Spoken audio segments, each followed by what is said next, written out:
Good morning and welcome to Property, Home Building News and Analysis brought to you by PE Live. My name is Nanaya Ochiribia. Coming up in the headlines, transferring property of a deceased person without a letter of administration is illegal. Landlords asked to include sanitation in tenancy agreements. And in international news, Chinese property market struggling.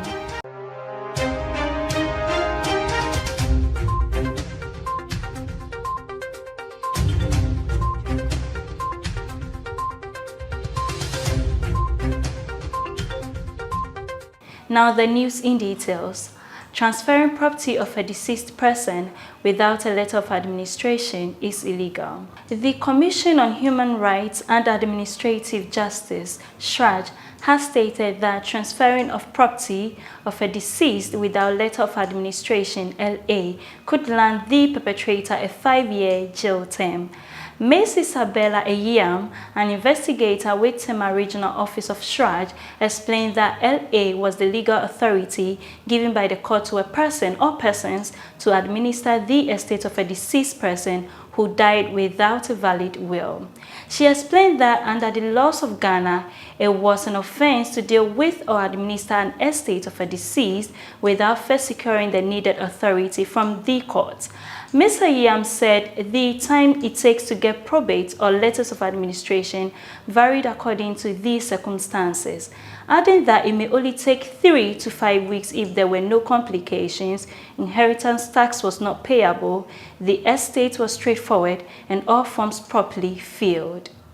Landlords asked to include sanitation in tenancy agreements.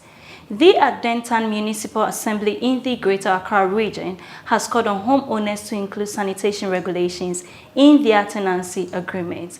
The Municipal Chief Executive Daniel Alexander Ninoy Edumwa explained the move would compel tenants to be responsible for waste disposal and generation.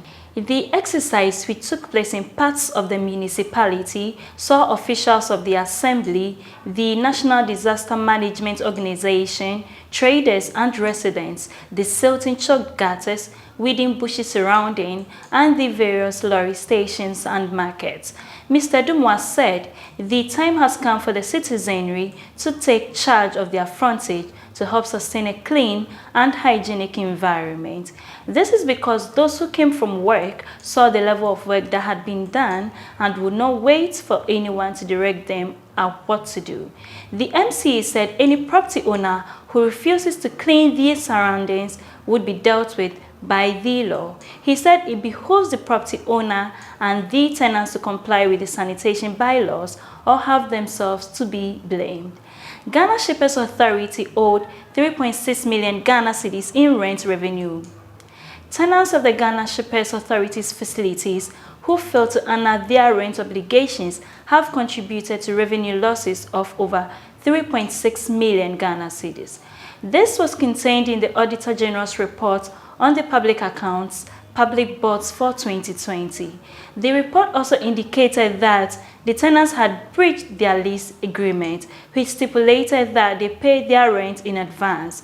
According to the report, 8 out of 16 tenants who occupy portions of Accra Shippers House and Takoradi Shippers Center owed rent to the tune of 3.6 million Ghana cedis, 92,457.71 Ghana cedis as at 31st December 2020.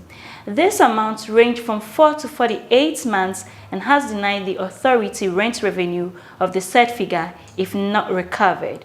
The audit was conducted in accordance with Section 14 of the Audit Service Act 2000, Act 584, for presentation to Parliament in accordance with Section 20 of the Act. Management of the facility blamed the development of arrears occurred during the COVID-19 pandemic, which affected the activities of some of the companies. These companies subsequently appealed to waivers as well as additional time to pay for their rent. The Auditor General asked the Ghana Shippers Authority to pursue the defaulters or terminate the tenancy agreement. We'll go for a short commercial break. Please stay with us.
Welcome back from the break. Coming up in international news, China's property market is struggling. Country Garden Holdings ranked for years as China's top real estate developer by contracted sales reported a 96% drop in first half profits, the Wall Street Journal reported. The company's home sales were down by 1/3 as of 2021. Anemic demand, lowered expectations and declining property values have contributed to the struggling market, the Guangdong-based company told the outlet. A resurgence of COVID-19 in cities across China has also slowed construction on projects due to strict lockdowns. Country Gardens, which is considered one of the country's financially strongest developers, tallied a profit of $89 million during the first 6 months of 2022. That's down considerably from the $2.2 billion it raked in during the same time period in 2021. More than 30 Chinese real estate companies, including China Evergrande Group and Sunac China Holdings, have defaulted on their international debt, and privately run developers have issued profit warnings. The depressed property market is also impacting other Chinese sectors like the privately run banks and state-owned asset managers. Debt managers China Cinder Asset Management and China Huarong Asset Management reported losses during the first half of the year. Cinder reported a 33% dip in profits, and Huarong reported a $2.7 billion net loss. Country Garden chairman Mo Bin apologized to investors for the sharp profit drop during some earnings call and said the company would continue to adjust its strategies to focus on how balancing its cash flow would work. The company also suggested that despite a depression, it believes China's economy is resilient and urbanization in the country has positioned it for long-term growth. That's all for news this morning. Do well to follow us on all our social media handles. Please remember to subscribe and share our videos. Thank you for listening. Have a good day.